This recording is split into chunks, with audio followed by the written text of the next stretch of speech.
It's a question that haunts us all. What happens when we die? Fear suddenly entered our life. Some people say they've seen the other side. And it opened up like a rip in the fabric of that reality. They are no longer themselves. They are no longer in space and time. We believe that the end of life is not well researched, and more research should be committed to this endeavor. Is death the end? There's no scientific proof that there is an afterlife. Or is there something more? It was really a miracle.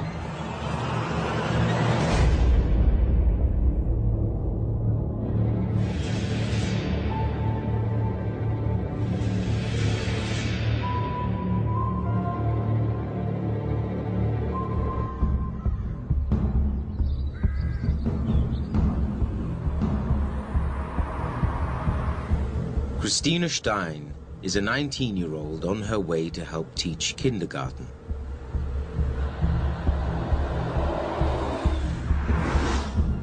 She takes the same route every day. But now she's about to take another journey. One that will bring her face to face with death.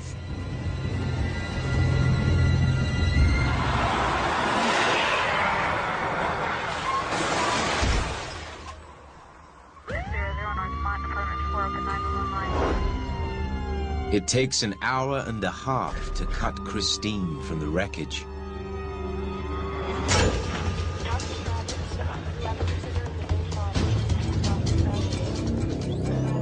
Es war erstaunlich zu sehen, als wir diese Verletzung. It was bad. Her aorta had a huge tear. She was bleeding internally. It really seemed like a miracle that the girl wasn't already dead by the time she got to the hospital. Lebend ins Krankenhaus gekommen. Wir waren in der Nähe des Herzens beschäftigt. We were working near the heart to stop the bleeding. And suddenly, her heart stopped beating.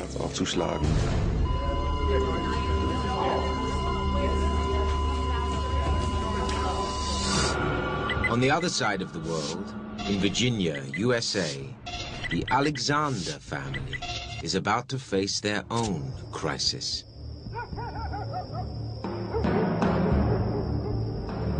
That Sunday night, we thought perhaps Eben was getting sick. We thought,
I remember when I first walked into the hospital, I remember very clearly when I first saw him there, and the room wasn't lit at all. And I remember getting close to him and then finally stopping. It just looked like all of the life had been sucked out of his face. he was in a coma all that time, but there was that one moment, and our priest was there and heard it with me, that we heard him scream, "Help me, God, help me." And I said to our priest, he spoke. But those were the last words that he said. Tests reveal Dr. Alexander has a rare antibiotic-resistant strain of bacterial meningitis. Ironically, this disease attacks the brain, his medical specialty. Somebody in that situation really only has about a 1 to 2% chance of survival. But simply surviving won't be enough. One of the doctors said to me, "I'm really concerned about his mind." That meant that his body could survive, but he would be a vegetable, that his mind would not be there. And that brought on a bout of tears. Probably that was my worst moment that week. It was just such a mystery because they kept on giving him doses of triple antibiotics and absolutely nothing was responding.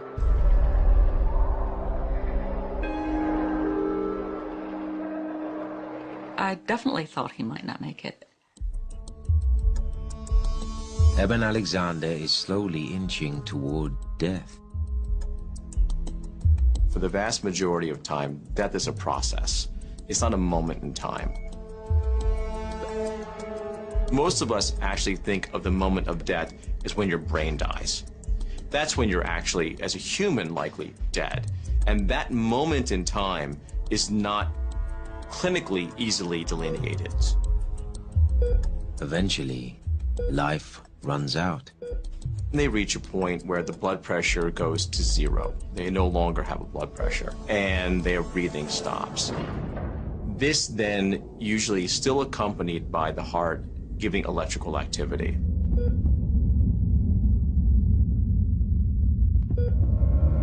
And usually at the very, very end, you'll see a few gasps of last breath. And then you finally flatline.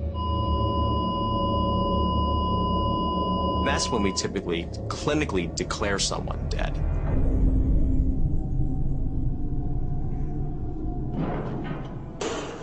There have been situations when a patient is thought to be dead and then is able to resuscitate themselves or comes back. So we're very thoughtful and careful about this process before we declare someone clinically dead. A respirator keeps Dr. Alexander's body alive, but meningitis has ravaged his brain. The most disturbing thing to me was when the nurses would come in and lift his eyelid and shine the flashlight, the pin light into his eyes. He made no response. The pupil didn't get smaller or bigger, and that was not good. Normally, you want to have a reaction where the pupil will constrict, and that means that those parts of the brain that control that are functioning. The fact that his pupil response was not there, it means that the bacteria had gone so far as to affect some of these more resilient structures in the brain. To his family, Dr. Alexander is virtually brain dead. In Germany, Christina's doctors are also losing their battle. Her heart will not restart. She has just minutes before her brain too shuts down. We were trying to jumpstart her heart with a defibrillator. And we gave her several drugs. The patient had lost too much blood. Her organs weren't getting enough. We really didn't think we could save her. Because Christina's heart has stopped pumping, many would consider her dead. Yet something seems to be happening with her mind.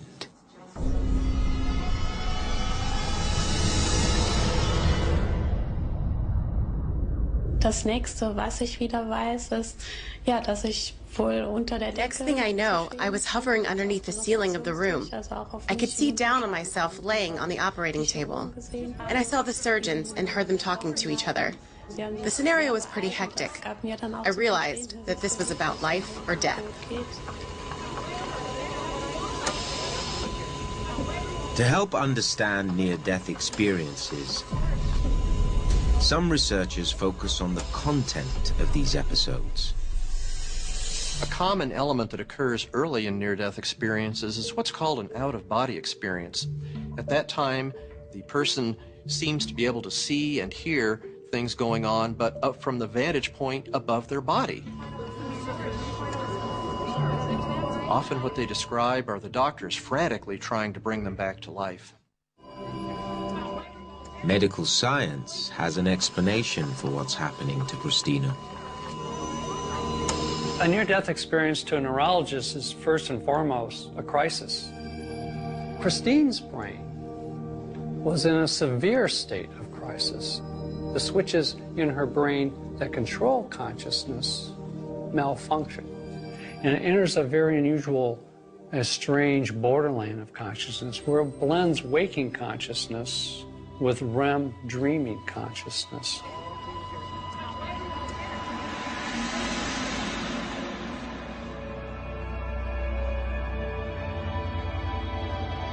As they leave the body, they begin to traverse this connection. They begin to travel from what this life is to what there would be beyond this life, after this life, outside of this life. I can't exactly describe how I got from floating under the ceiling to this special place that I went to. The whole world I found myself in was engulfed in a very warm, brilliant light. The bright light that so often accompanies near-death experience to a neurologist means that the visual system has been very strongly activated. There are many ways to activate the visual system, and among the strongest is REM consciousness. Christine's awareness of these heavenly realms is classic. Near-death experiencers often describe realms that are beyond earthly in their beauty. They often use the term heavenly realms. It looked similar like Earth, but all the colors were much brighter and friendlier. Absolutely beautiful. And the ground felt like cotton, very soft and warm. I know this because I wasn't wearing any shoes.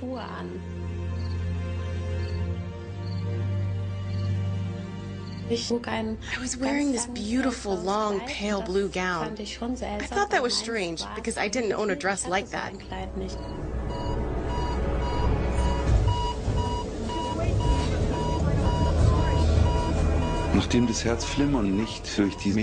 We couldn't get her heart going again. Medication and electric shock didn't work. All hell broke loose. We had to switch to manual heart massage.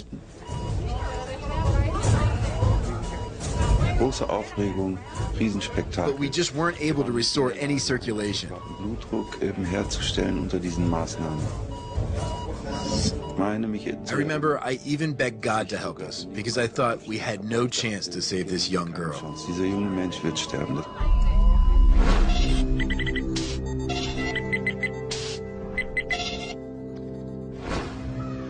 In Dr. Alexander's hospital room, there is also little hope. But then,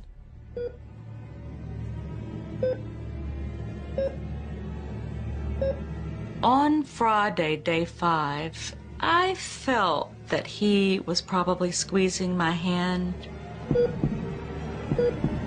He would kind of try to open his eyes. It was so amazing.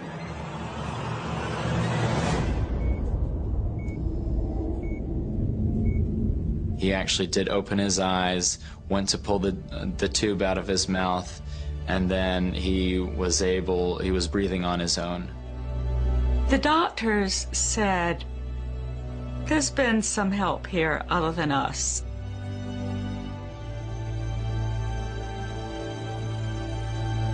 we hardly knew what to do except to bask in the miracle of his being here.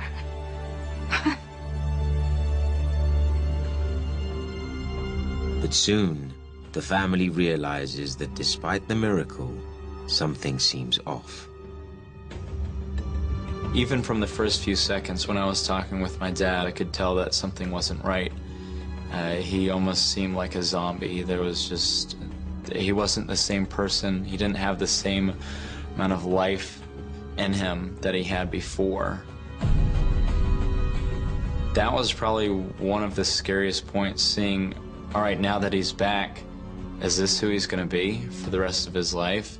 Did it really take a toll that bad on him?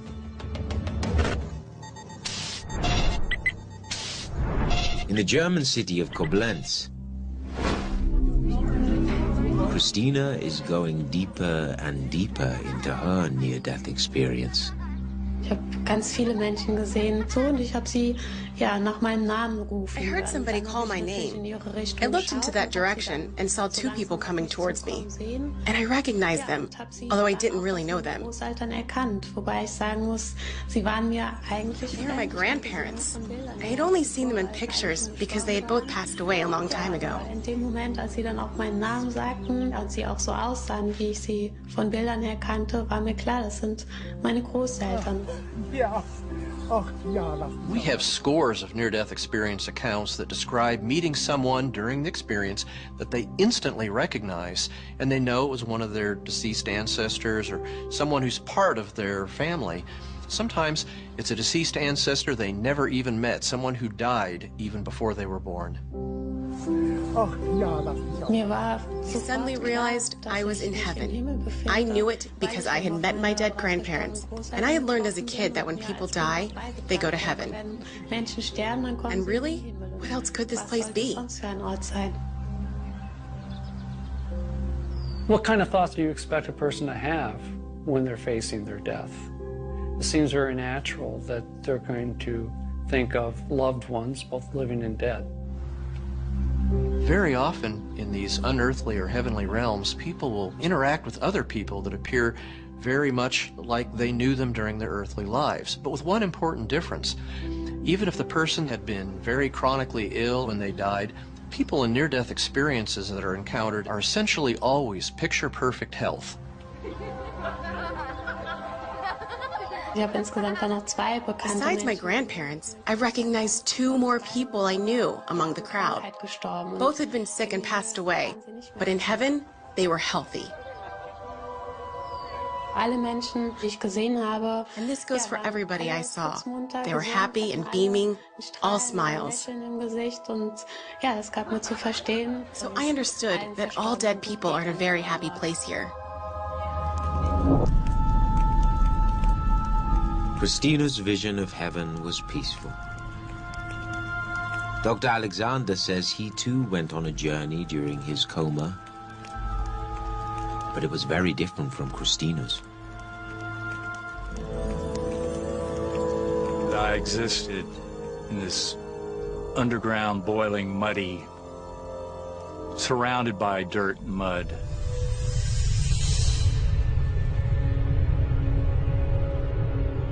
I had no memory whatsoever of my human life, had no words, no language, and just this pounding, monotonous machinery-type sound deep beneath me.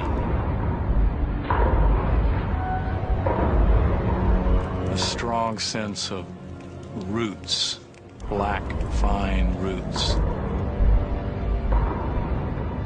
It seemed to go on for years and years, if not eternity. Dr. Alexander's near-death experience is far darker than most. A few percent of near-death experiences contain frightening imagery and are actually frightening to the near-death experiencer. Now, we don't know why some people have a frightening near-death experience and some don't. It doesn't seem to have anything to do with that individual's prior lifestyle, their beliefs, anything at all. While doctors try to save Christina, her near-death experience is about to take an abrupt turn. Very typically, there's a dialogue, often with other people with them, about returning to their earthly body. Meine Großeltern sagten mir dann, My grandparents told me, your time has not come yet. You have to go back and fulfill a great mission in your life.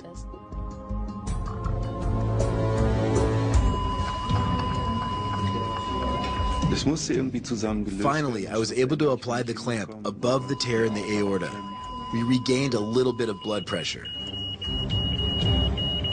Then her heart started beating again, and we could stabilize the circulation with blood transfusions and medications. Woran ich mich erinnere, ist, dass ich dann unterschauen konnte. I was able to look back at myself on the operating table, and I heard the surgeon call out, "We did it! We got the girl back!" Wir haben es geschafft, wir haben die Kleine wieder. Es war so, als ich, geweint habe bei der I Verabschiedung. cried when my grandparents said goodbye, because I wanted to stay with them in heaven.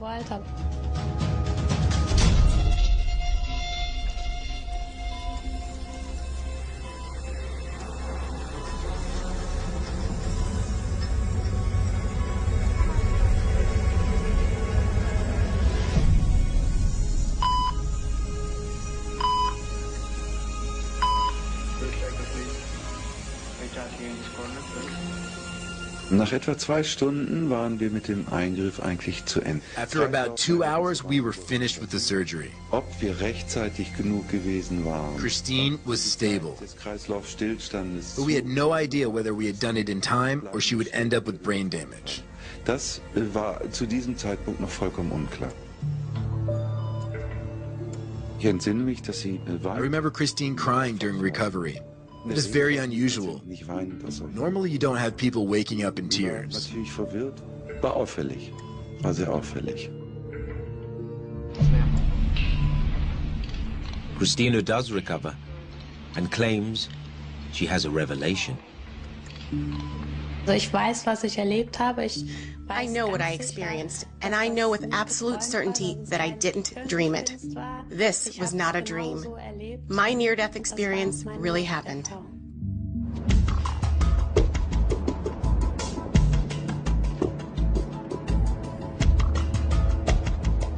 Hier war nun ein Mensch, den ich persönlich kannte, den ich sogar... Here's someone I know personally, one of my patients, who tells me that she watched the desperation on the operating table.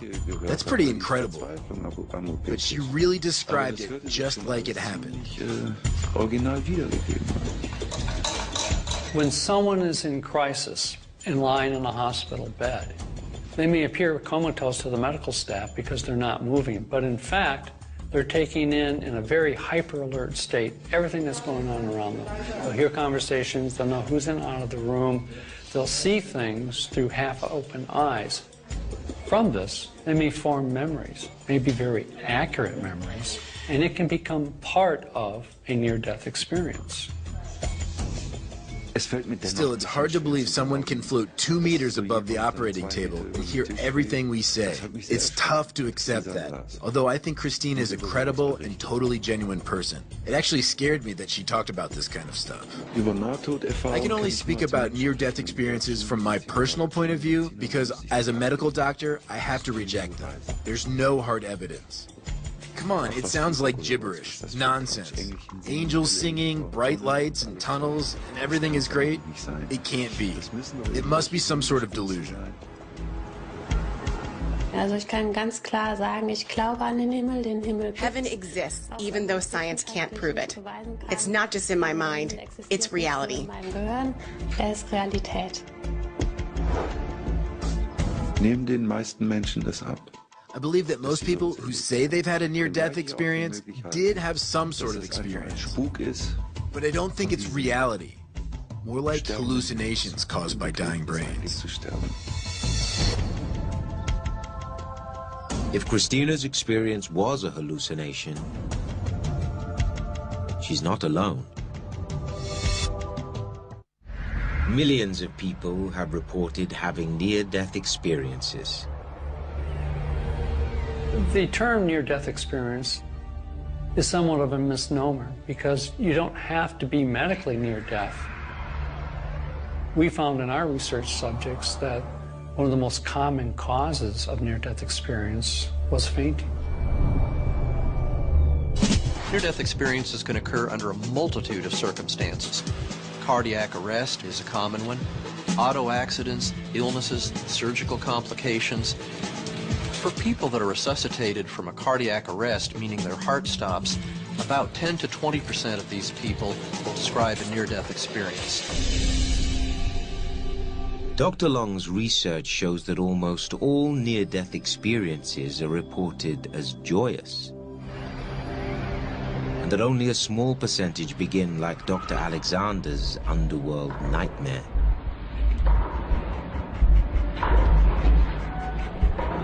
I have no memory of my life. I have no words, no language, no knowledge of humans or this universe. Just this bubbling, foamy, dark underground. Suddenly, Dr. Alexander's experience changes. And then, out of nowhere came this spinning melody of light.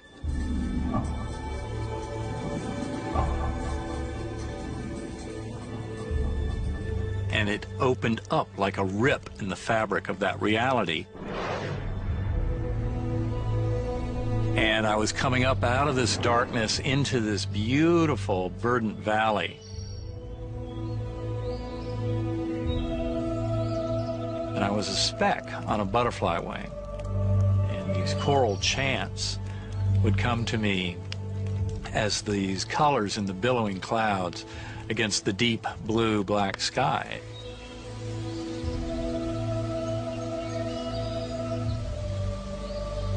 One of the most precious memories was that indescribable comfort of that unconditional love, with the divine presence coming through the entire scene, and this incredible understanding of that. You are here to learn many things, but you're not here to stay. You'll be going back. Many people who have had NDEs come back and they are completely flummoxed by how powerful that love is at its very core. And I think just being able to convey that to this world in meager language that we have to try and describe things. After his coma, he has not necessarily become more religious, but he's definitely become more spiritual. Eben Alexander and Christina Stein nearly died. Their traumatic experiences propelled them into a select group. People who believe they've glimpsed the afterlife. The similarities of the stories are very striking. Undoubtedly, past personal experiences and shared cultural experiences color a near-death experience. We draw upon memories in near-death experience. In fact, that's one of their prominent features. Understanding death as part of religion, I do think it has been a major influence in getting people to consider the idea of whether or not there is more beyond life.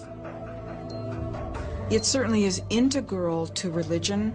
It has been a major factor in developing religions and in influencing what we think and how we feel about life after life. There is cultural conditioning that occurs from birth. If a child is attending Sunday school and is immersed in religious teachings, it's not a surprise that they would see Jesus if they had a near-death experience. And Dr. Nelson believes there is a more basic reason why near-death experiences have similarities. People have similar near-death experiences because they have the same underlying biology producing these experiences. In fact, one researcher may have recorded the brain generating a near-death experience.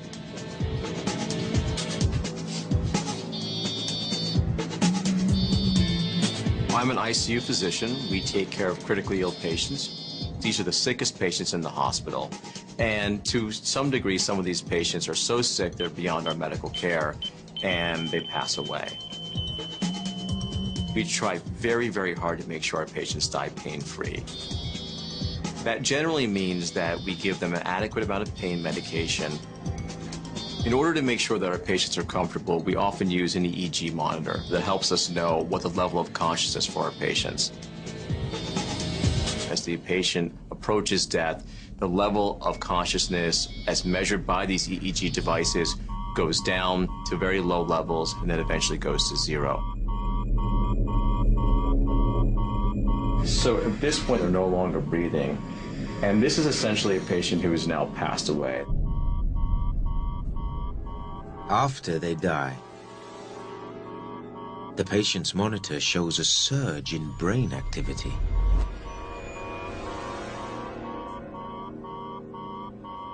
The level of spikes that we see are comparable to a person who's wide awake and talking. This spike often lasts 2 to 3 minutes. And I want to impress upon you how amazing this is to be sitting at the bedside looking at a patient who is effectively dead, who has an EEG monitor at the level of someone who's awake, alert, interacting with you. This is a very striking finding.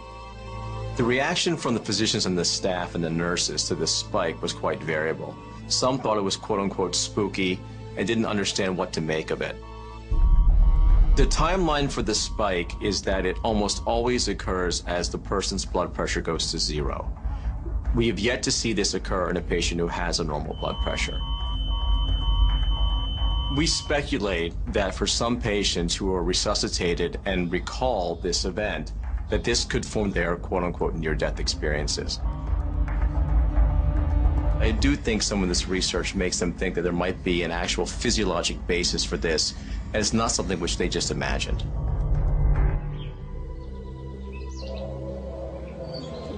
Dr. Alexander disagrees. He now believes consciousness occurs outside our bodies, and that this accounts for the experiences he had during his coma. I'm an academic neurosurgeon. I spent more than 20 years in neurosurgery at major medical centers. The longer I was in that field, the harder it was for me to see any way that consciousness could exist after the brain and the body died, because I thought that the brain was necessary for supporting consciousness. And then I had a profound near-death experience. And the profound thing was that there was no place in my brain for that to all occur. Dr. Alexander says his meningitis created an accurate simulation of death. The reason that meningitis is such a perfect model for human death is that meningitis attacks the whole outer surface of the brain, the part that makes us human. The top layer of the brain, the neocortex, controls thinking and language. These are my CT scans from the third day of my illness. What we're looking at here is that there's pus all over the surface of the brain and going down into these fissures, these little cracks that you can see here. Dr. Alexander is convinced he had conscious thoughts, even when the meningitis shut down his brain. So the meningitis, by wiping out the neocortex, inactivating my entire neocortex over that week, made it impossible for that kind of rich, incredible experience to happen in my brain. It strongly suggests that rich conscious awareness can occur completely independently of the brain. But Dr. Nelson remains skeptical. There's no evidence that experience can exist outside of the brain, and there's no way that Dr. Alexander or anyone else can know when these memories came to him. It could have been during his recovery. In fact, he himself understood that his sense of time was lost.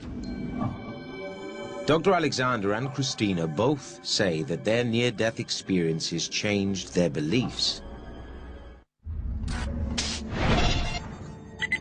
But one woman in Hong Kong says her near-death visions gave her miraculous physical changes. Anita and Danny Moorjani had been married 7 years before their lives changed forever. It was April of 2002, and I felt a lump on my collarbone on my left-hand side, and I went to the doctor to have it checked out. He did a biopsy. The test results arrived 3 days later. We were both sitting in the doctor's clinic, and he just came straight out and said to us that he'd run the tests, and what she had was Hodgkin's lymphoma, which was a form of cancer. I was numb. I was actually really numb. Fear suddenly entered our life like it had never, ever been there before. It continued to progress and get worse and spread throughout my body over a period of actually 3 years and 10 months. I had decided against chemotherapy because I watched my best friend and my husband's brother-in-law both die while having chemotherapy. And it appeared to me that it was the chemotherapy that was actually killing them. Anita takes alternative treatments, but gets worse. My lungs were filled with fluid. I was breathing with the aid of an oxygen tank. I had open skin lesions. I weighed about 80, 85 pounds because my muscles had all deteriorated. And so I just started to come to terms with the fact that I was going to die. Anita's time is running out. On the morning of February the 2nd, 2006, I didn't wake up. The oncologist actually said to me, these are her last few hours. She's not going to make it through the night. If there's somebody you need to call them now. And I think it was at that moment that I felt, I guess you could say, I almost felt the life drained out of me.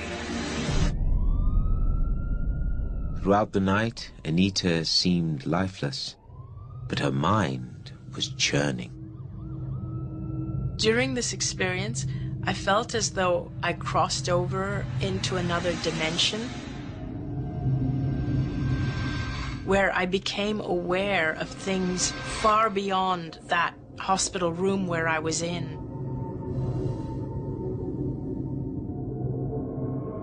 Anita Moorjani has vivid memories of seeing the afterlife.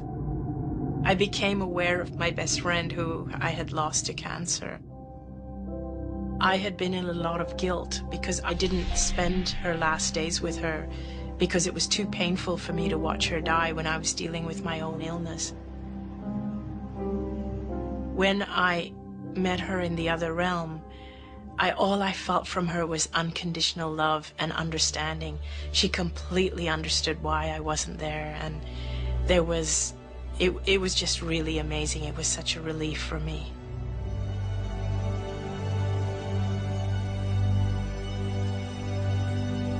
I was given a choice as to whether to come back or whether to go onward into death.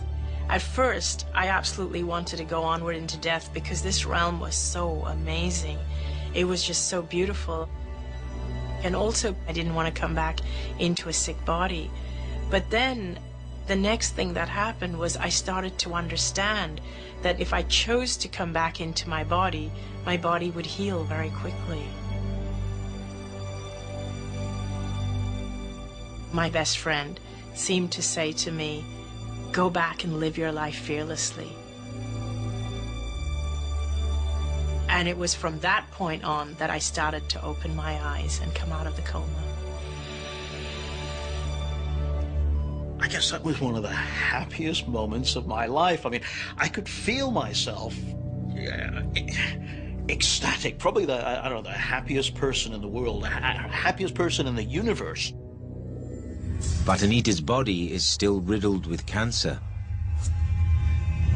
I kept saying, I'm going to be fine. I know I'm going to be fine. Don't worry about me. My initial reaction at that point was like, yes, dear. And I was thinking, like any medical professional, yes, there's been damage, there's been oxygen deprivation. But Anita's situation takes another unexpected turn. Even though everybody thought that I was in a coma, I didn't realize I was in a coma because I was aware of everything that was going on around me. When the doctor walked in, I recognized him straight off, and he was very surprised because I started to tell him what procedures he had done on me, and he was very, very surprised. He said, how do you know you were in a coma? When she started telling us things about that had transpired, I mean, it was pretty quick that I realized that, okay, there's something here that's not quite normal. Not quite normal turns quite miraculous. Everybody started to get really, really surprised, and within 4 days, my tumors had shrunk by 70%. And within 3 weeks, they couldn't find any cancer with all the tests they were doing.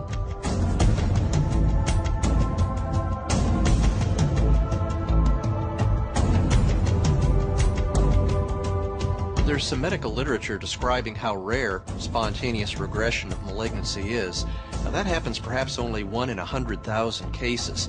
And by regression, I just mean the cancer gets smaller. For it to completely go away is even much rarer yet. Several doctors looked into my case after this happened, and each doctor has come up with a different explanation. The doctors that treated me, they feel that it was their treatment. I believe it was my altered state of consciousness. As soon as I realized the truth of who I really am, I knew that I would be healed. Anita has associated two very fortunate things, her near-death experience and her cancer remission. Although she had them together, that doesn't mean that they're related by cause.